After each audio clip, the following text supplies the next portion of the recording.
Kekerasan terhadap perempuan bisa terjadi di mana saja, tanpa melihat bentuk tubuh, pakaian, umur, ataupun strata sosial. Stop salahkan korban kekerasan. Rangkul dia, dengarkan kisahnya, dan bantu pulihkan mentalnya. Jangan biarkan dia berjuang sendirian. Ini bukan hanya perjuangan perempuan. Kita semua harus turut andil. Hentikan kekerasan terhadap perempuan. Saatnya kita melawan.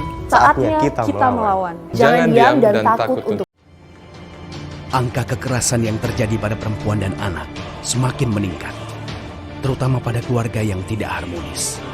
Jika dibiarkan, mereka akan kehilangan jati diri dan masa depan. Laporkan jika terjadi pada lingkungan Anda.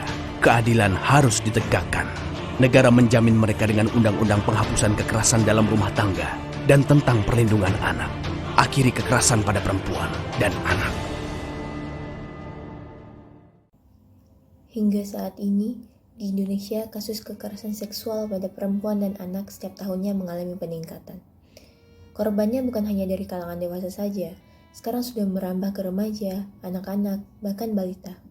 Berdasarkan pengumpulan data kekerasan pada anak di tahun 2019, terjadi sebanyak 11.057 kasus, 11.279 kasus pada tahun 2020, 12.566 kasus hingga data November 2021.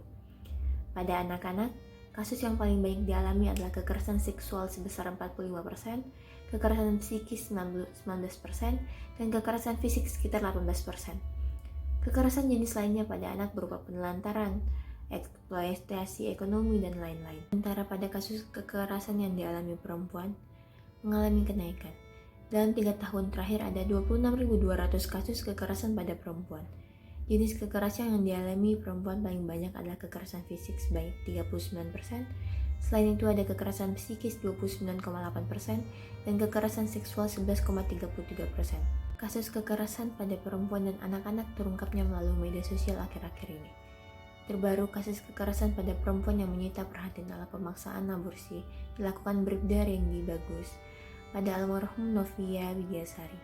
Komisioner Komnas Perempuan mengatakan, kasus yang dialami Novia merupakan satu dari 4.500 kasus kekerasan terhadap perempuan yang diterima Komnas Perempuan selama Januari hingga Oktober 2021. Secara sederhana, perempuan dan anak hanya ingin dilihat sebagai seorang individu dan manusia, tanpa melihat gender mereka apa, diperlakukan tidak menyimpang, tidak terus-menerus menjadi korban pelecehan seksual, korban kekerasan, dan mendapatkan hak yang sama dalam segala aspek kehidupan. Perempuan dan anak adalah bagian dari kita. Jaga perempuan dan anak di sekitarmu sama seperti kamu menjaga dirimu sendiri dan layaknya seorang manusia. Stop kekerasan terhadap perempuan dan anak.